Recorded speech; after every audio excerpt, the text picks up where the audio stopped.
Bonjour, dans ce module nous allons voir qu'est-ce qu'un contour et comment les détecter. Mais avant cela, je voulais qu'on revienne sur l'expression de la convolution, cette fois-ci en utilisant la transformée de Fourier. D'abord la transformée de Fourier, je me suis rendu compte quand je donne le cours au fil des années que c'était pas forcément clair en L3, ce qui est assez surprenant, mais passons. Donc Fourier, qui était un grand mathématicien, a énoncé au début du 19e siècle un résultat qui était très fort. Le résultat, c'est celui-ci: toute fonction périodique peut se décomposer sous la forme d'une somme infinie de sinusoïdales. C'est quelque chose qui est très fort parce que des fonctions périodiques en traitement du signal, on en a plein, on en a une infinité, et surtout, la notion de fonction périodique, en prenant une période qui est très grande, ben, on peut inclure la plupart des fonctions dedans.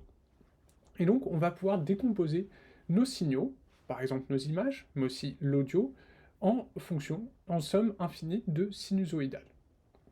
Et ces sommes infinies de sinusoïdales, elles vont avoir des significations différentes.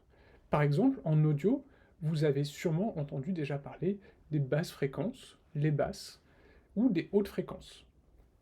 Et donc, en décomposant le signal, votre son, votre musique, en différentes fréquences, on va pouvoir aller augmenter les basses fréquences, qui vont correspondre aux basses que vous pouvez entendre, ou les baisser au contraire, augmenter les hautes fréquences. On va pouvoir aller faire de la compression de notre signal grâce à ces résultats.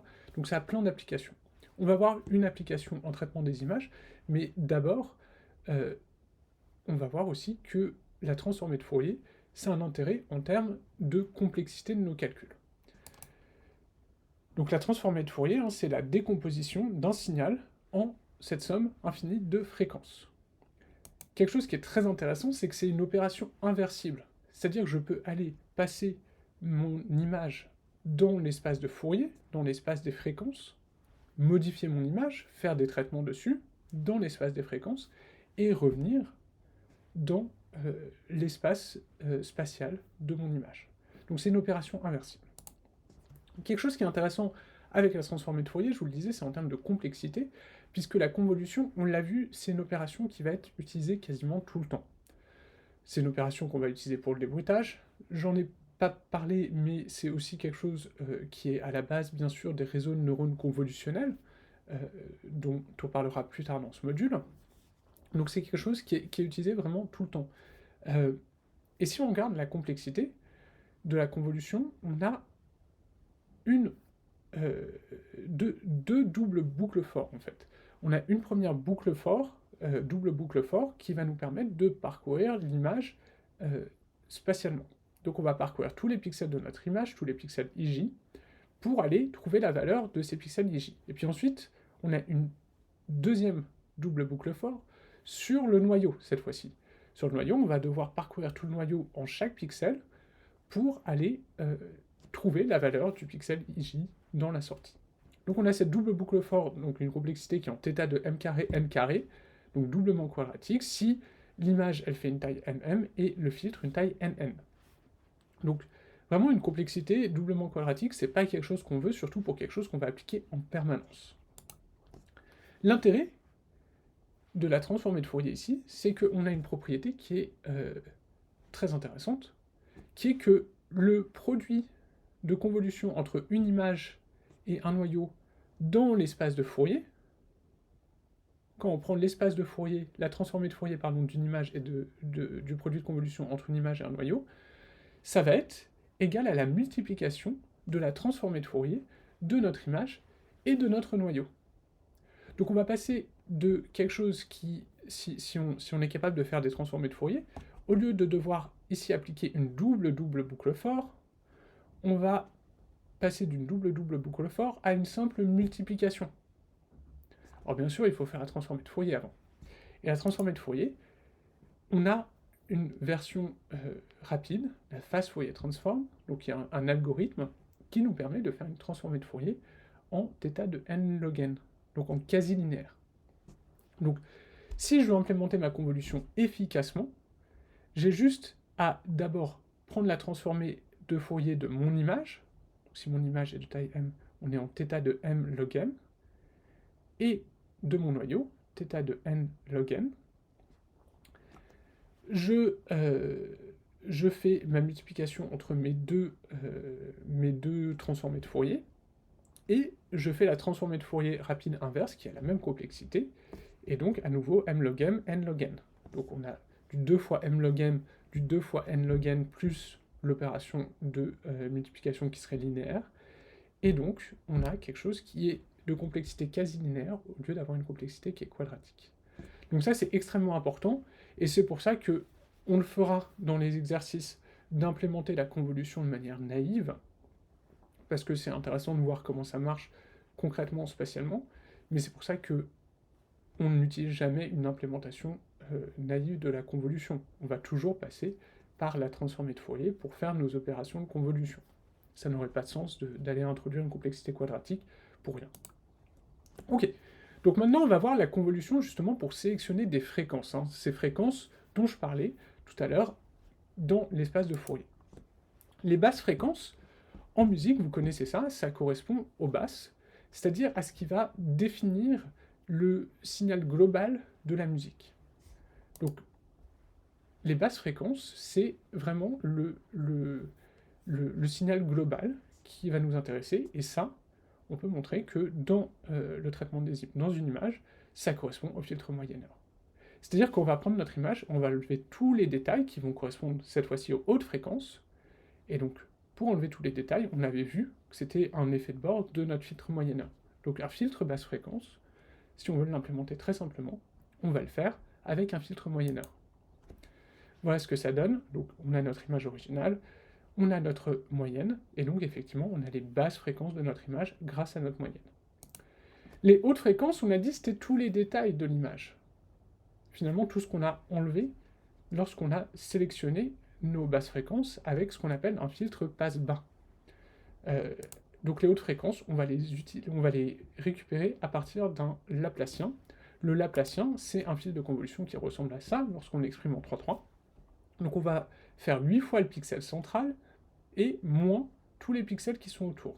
C'est-à-dire qu'on va mettre en valeur les différences entre le pixel central et ce qu'il y a autour. Donc voilà ce que ça donne lorsque j'applique mon Laplacien sur mon image.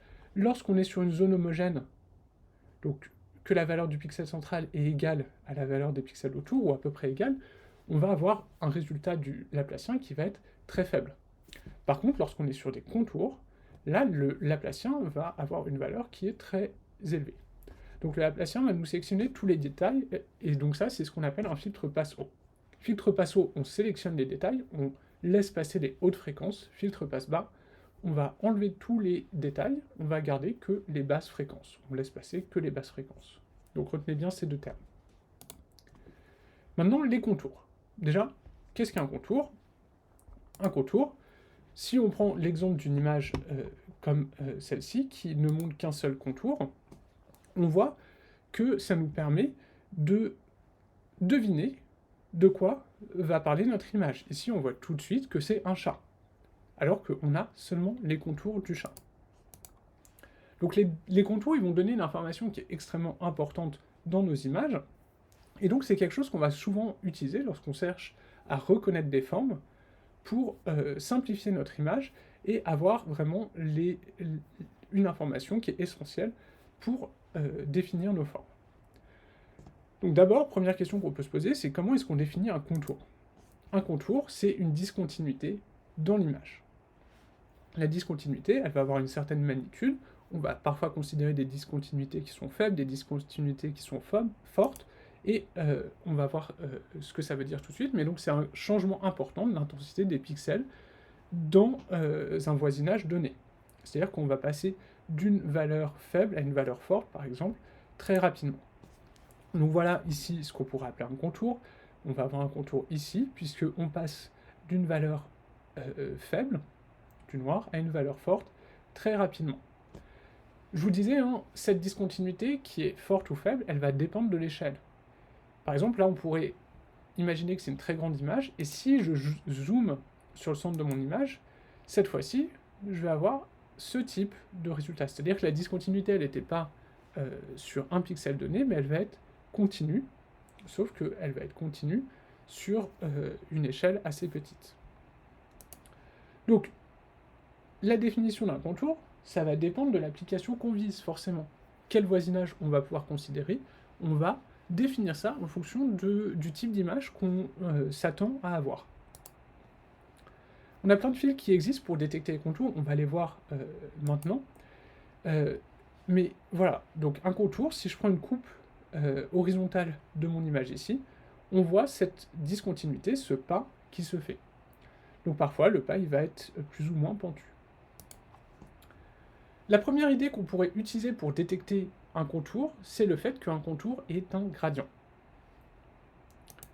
Donc, on pourrait s'amuser à calculer les dérivées partielles de notre image sur la dimension horizontale et sur la dimension verticale. Donc en chaque pixel, on va considérer un vecteur 2D qui va être nos deux dérivées partielles. Là, donc le gradient de notre image en IJ, c'est la dérivée partielle de notre image par rapport à I et la dérivée partielle de notre image par rapport à J. Donc on a le gradient vertical qui est la dérivée par rapport à I, le gradient horizontal qui va être la dérivée par rapport à J. Donc voilà ce que ça donne en pratique si on essaie de le faire avec un fil de convolution.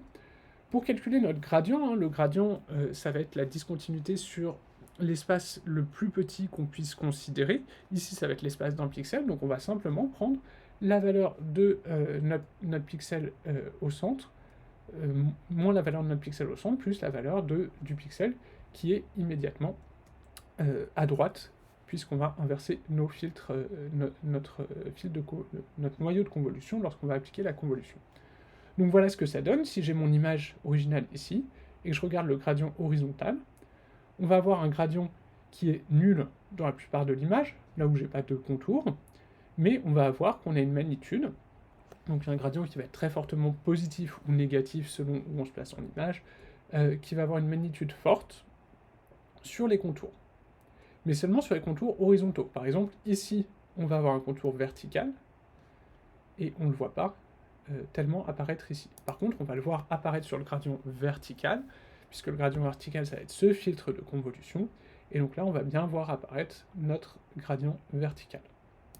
Et donc, on peut s'amuser à calculer la magnitude du gradient, c'est-à-dire la racine carrée de la somme de nos deux gradients au carré, ce qui va nous donner ce type d'image, qui effectivement est une première détection des contours qui est relativement bonne. Donc on calcule d'abord le gradient horizontal, le gradient vertical, et puis en chaque pixel, on va prendre la valeur du gradient horizontal, on la met au carré, la valeur du gradient vertical, on la met au carré, on prend la somme des deux et la racine carrée de la somme des deux, et donc ça nous donne ce type d'image. Alors, le problème du gradient, c'est, il y en a plusieurs. D'abord, le fait qu'on ne va pas réussir à bien détecter les contours qui sont diagonaux, c'est-à-dire qu'il faut qu'un contour ait une composante horizontale forte ou une composante verticale forte pour qu'on puisse le détecter. De plus, ils vont être très sensibles au bruit, vu qu'on va seulement considérer la valeur du pixel qu'on regarde et du pixel qui est soit juste au-dessus, soit juste à droite. Et donc, forcément, on va être assez sensible au bruit lorsqu'on fait ça. Il y a d'autres fils qui ont été proposés pour détecter les contours. Par exemple, Sobel. Sobel, c'est quelque chose qui va apporter de la robustesse au bruit, puisqu'on va plus seulement considérer qu'un seul la valeur du pixel central et de son voisin, mais on va considérer un voisinage un petit peu plus grand. Donc le Sobel vertical, ça va être celui-ci. Ça nous donne encore une fois des résultats qui sont relativement similaires. Le Sobel horizontal, on a cette version-là. Et donc, de la même manière, on va pouvoir calculer la magnitude en prenant la somme de nos deux filtres de Sobel au carré, on prend la racine carrée de cette somme, et on a notre image de Sobel qui sort. Et donc là, c'est un gradient qui va être un petit peu plus robuste au bruit, et qui va en plus pouvoir commencer à détecter des contours diagonaux. Une autre possibilité, ça va être le filtre de Prévit. Donc le Prévit vertical, donc c'est des variations relativement faibles par rapport à Sobel, mais le Prévit vertical, il ressemble à ça. Le Prévit horizontal, c'est celui-ci. Et donc, lorsqu'on prend, encore une fois, la magnitude, on obtient cette image. Donc ici, on ne va pas voir des différences fortes, ça dépend encore une fois de l'application, il faut essayer ces différentes variantes pour voir celle qui correspond mieux à votre problème. Donc l'extraction de contours, on a vu plusieurs techniques. Donc on va quand même pouvoir voir, notamment sur l'herbe, des petites différences, notamment entre le gradient et Sobel, et bien sûr notre Laplacien, notre image haute fréquence. Donc on voit assez nettement des différences de ce côté-là. Et donc tout ça, ça va être des contours. La question, c'est qu'est-ce qu'on définit comme un contour? Par exemple, est-ce qu'on définit que nos brins d'herbe, ça va être des contours qu'on va vouloir considérer? Si oui, on va avoir besoin d'avoir quelque chose qui est dit sensible au bruit, parce que c'est des contours très faibles, des discontinuités qui sont faibles, donc on va devoir aller détecter des discontinuités faibles. Et donc là, le Laplacien va être tout à fait adapté. Si on dit que non, le gradient ça marche aussi pas mal, on arrive à détecter un petit peu d'herbe. Si on dit que non, Sobel par exemple va être plus adapté, on va moins détecter des contours dans l'herbe avec Sobel. Tout ça, ce sont des algorithmes, des fils qui vont nous permettre de détecter des contours, mais encore une fois, on a ce problème de robustesse au bruit. Ce ne sont pas des choses qui sont très facilement réglables. Alors bien sûr, on va pouvoir aller jouer sur la taille du noyau pour régler un petit peu comment ça se comporte, mais c'est pas forcément très simple à régler. Mais tout ce qu'on vient de voir, si on le met ensemble, on va être capable de définir un algorithme qui est l'algorithme de Cani, qui est extrêmement utilisé pour détecter les contours. Il va falloir, avec l'algorithme de Cani, d'abord commencer par faire un filtre gaussien. Alors ça peut paraître étrange de faire d'abord un filtre gaussien qui, je le rappelle, va être une forme de filtre passe-bas pour détecter des contours qui, eux, sont des hautes fréquences, mais ça va nous permettre justement d'aller enlever tous ces bruits, tous ces petits contours, tous ces petits détails qu'on ne va pas vouloir aller détecter comme des contours. Ensuite, une fois qu'on a fini notre filtre gaussien, on va faire le calcul de la magnitude du gradient, ce qu'on vient de voir, et on va faire une non-maximum suppression qui va nous permettre de garder que les contours qui sont localement élevés, c'est-à-dire qu'on va garder que le maximum local. Ça va nous permettre de ne pas avoir des contours trop proches lorsqu'on ne devrait pas en avoir. Et enfin, on va appliquer un seuil sur la magnitude du gradient pour obtenir un contour pour obtenir une image binaire de contour. Donc ça, c'est un algorithme, on y reviendra plus tard dans ce cours, mais qui est toujours très utilisé pour aller détecter des contours. Donc voilà ce que ça donne quand j'applique Cani sur mon image de caméraman. Là, on a des contours binaires qui sont relativement bien définis. On arrive à voir, donc, par exemple, les bâtiments, notre caméraman, la caméra, ici.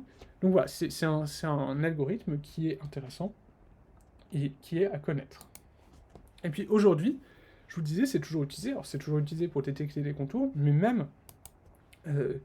j'ai vu cet article récemment, même pour des applications beaucoup plus avancées comme la génération d'images.